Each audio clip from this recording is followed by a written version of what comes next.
Okay, the next progression for the bridge on the ball is going to be ankles crossed. It's going to be the same setup as before. So you're going to bring the ball either underneath your ankles or closer to your knees, depending on the challenge that you need.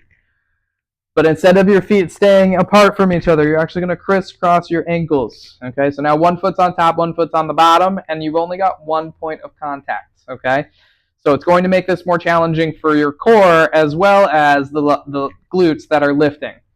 Now, because you only have 1 point of contact, the leg underneath, so in this case my left leg, okay, is doing more work than my right leg. So make sure that you do it both directions for this one. As before, arms on the ground will be easier, arms crossed will be harder, okay?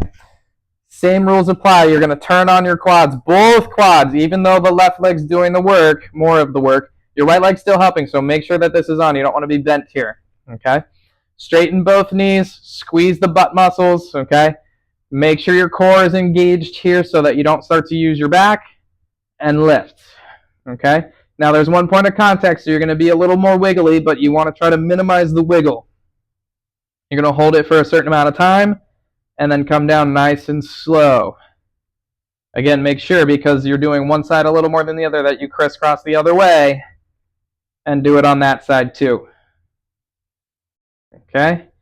Same rules as before. Tight, tight quads. If you start to bend your knees, your hamstrings are doing the work and not your butt.